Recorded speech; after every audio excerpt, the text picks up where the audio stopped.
Kiongozi anatakiwa kuwa mtulivu, msikivu. Yaani watu wakishahangaika, wewe ndio wa mwisho kuja kutoa muongozo. Sio wewe unakuwa wa kwanza kugawa watu, kuvuruga watu.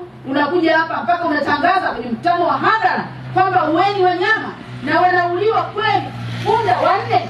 Bora hata mngesema sijui mmeua sijui mnyama gani, labda alikuwa amechaji, anataka kuumiza watu. Lakini hata hivyo uruhusiwi, ni kosa. Hata ukikuta simba naye amechaji, ni kosa kumuua. Leo unaua pundamilia, mnyama mpole kabisa.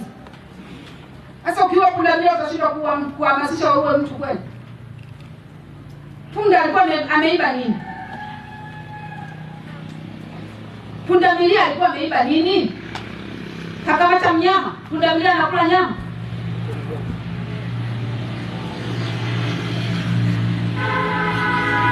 Hii haikubaliki.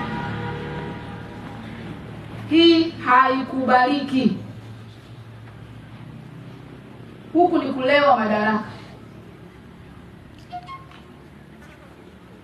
Na mtu yote akilewa madaraka, sheria ni kitu kidogo. Yaani unaona kama yaani wewe uko juu, sheria iko chini. Kuanzia leo, mwenyekiti wa vilima vitatu utakaa pembeni ya kitu hicho. Hatuwezi kwenda hivyo. Na nitoe rai kwa wote ambao tumechaguliwa, lakini viongozi wa kuchaguliwa, kuteuliwa, na hata sisi ambao ni ajira, tufike mahala tunapokaa kwenye viti vyetu tutende haki na tuhakikishe tunatekeleza majukumu yetu kwa kufuata kanuni, sheria na taratibu. Nchi hii ina mifumo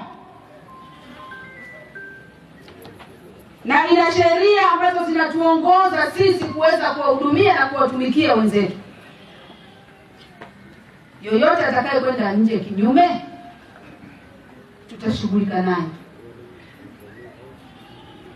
Hebu tukae tuunganishe watu. Na mtaendelea hivyo, mtendaji yupo. Kaimu tarafa alikuwa wapi sijui. Simamieni hapa. Mheshimiwa Diwani, mtajipanga, mtaona mtakapojipanga. Mwenyekiti atakaa pembeni na TAKUKURU wataingia hapa sasa kuja kufanya kazi yao kwa uhuru na kumaliza ile zoezi letu vizuri. Na tukiona kuna room ya kuweza kushtakiwa kwa kosa hilo la kuua wanyama, aliyetoa maelekezo tutaona, tutashtakiwa. Sasa vinginevyo kila mtu akianza kufanya hivyo tutabaki na wanyama pori hapa. Hatuwezi. Vyombo vinavyohusika, nendeni mkasimame mfanyie kazi swala hili na tuone tunachukua hatua gani. Ila kwa sasa ukae pembeni ili tushughulike na hili na mengine ambayo tunaona TAKUKURU walikuwa wameanza nayo wamalizie, na sisi tuendelee kufikiria kuhusu maendeleo.